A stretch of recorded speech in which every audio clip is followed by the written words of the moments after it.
Welcome and welcome back to my YouTube channel. This is EPR Originals, and today we're going to talk about this guy, the elephant on the table. But this is not a crochet video, this is a budgeting video. But before we get into the substance, I'd like to welcome my new subscribers. My numbers just keep creeping up there. And I'm also probably going to welcome Rygel in just a second because she's getting ready. There she is. Hi, Rygel. Getting ready to jump on the table is what I was about to say. She wouldn't even let me finish my sentence. So basically, for my new subscribers who haven't seen my previous videos, what this is about is I have what I'm calling How to Pay Off an Elephant, which is my sort of a debt savings challenge experiment type thing. I don't really know exactly how to describe it, but basically what I did is I paid off, at the end of last year, I paid off one of my credit cards down to $500. I could have paid everything off, but I decided not to go ahead and pay it off, to just go through and just track exactly how interest accrues, how your balance goes down, just making the minimum payments, plus just a few more dollars every month. So what I'm doing is I'm paying the minimum payments. All the dollars I have left at the end of my wallet at the end of each pay period goes into my one savings challenge. Last Friday of the month, which is today, the day this video is airing, I pull those ones and I pay that additional money on the bill. So let's see how much additional I have to pay this time. I have 1, 2, 3, 4, 5, 6, 7, 8, 9, 10, 11, 12, 13, $14. And this $14 is going to go to pay our elephant here. So I'm going to give him those $14. And last time I tried to show you on my iPad, but I don't think you got a good view. So this time I'm going to show you my numbers and my figures on screenshots. So I'm going to insert that clip here. Okay, so for our debt check-in for February of 2022, we look at the end of January. We made our minimum payment of $40, as well as our extra payment of $10 from our one savings challenge, and we accrued $5.37 interest. So let's look at that on a chart. So if you look at this line graph, we have come down a good bit here. Well, not a good bit, but we've come down some. So we're headed in the right direction. This next chart, though, when I saw it, it kind of surprised me. So let's look at that.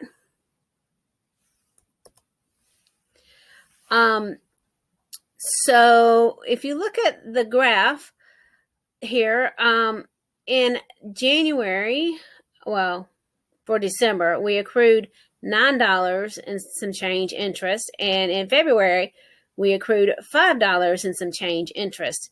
And when you look at the two columns next to each other, it looks like our interest kind of cut itself in half there. Looked like it dropped significantly. And, you know, that's why I kind of like the graph here, because it gives you a visual of exactly what's going on and what you're doing. So,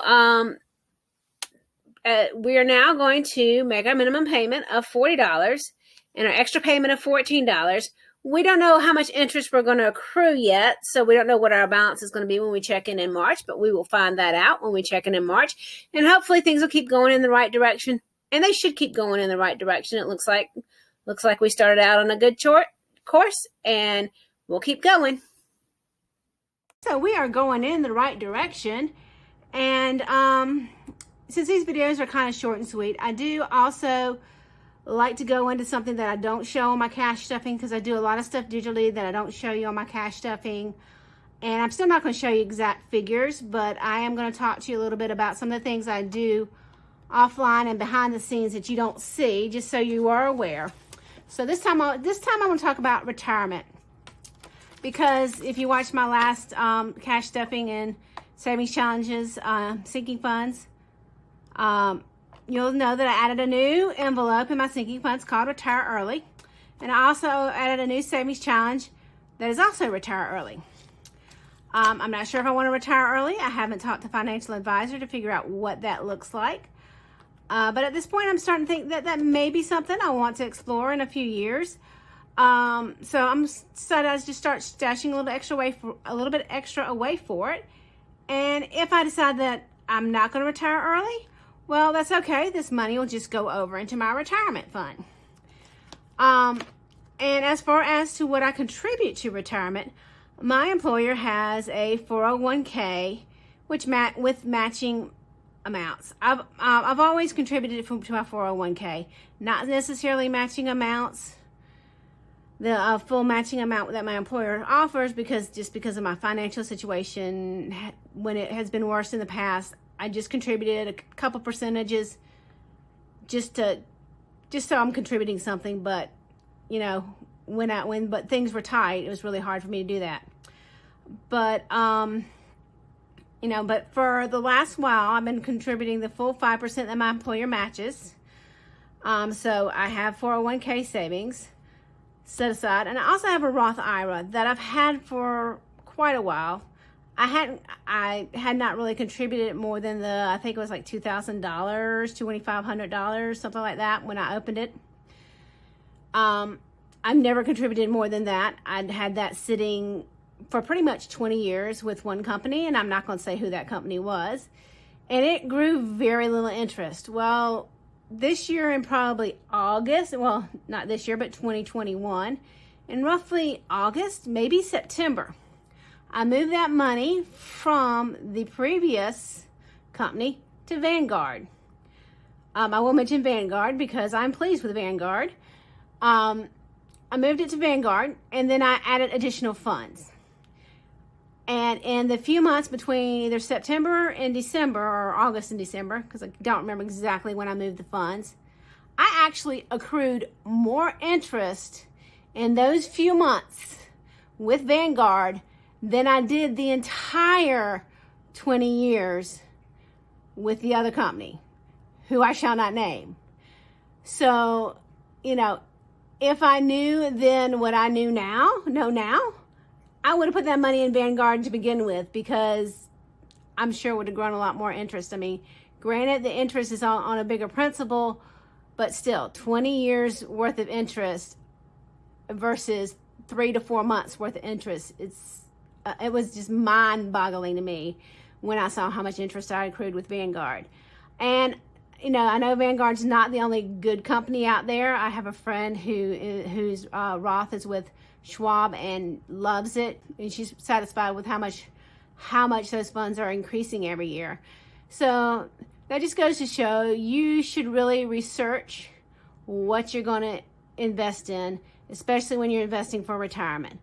Granted, 20 years ago I had a lot longer before I had to think about retirement than I do now. Retirement's not really right around the corner for me. It's still probably at least a good 10 years off, unless I decide I want to retire early. Actually, it's probably more like a good 15 years off, unless I decide I want to retire early. But, again, it's something I'm starting to think about, and starting to think I need to put away for. So that is my spiel about what I'm doing that you don't see offline. And also, just really want to encourage even if you can only put $1 or $2 a week away for retirement, you really, really need to put away what you can, when you can, and no amount is too little. That's all no amount is too little. Everything you can do to put away for your future and for your retirement, everything, can help. Thanks.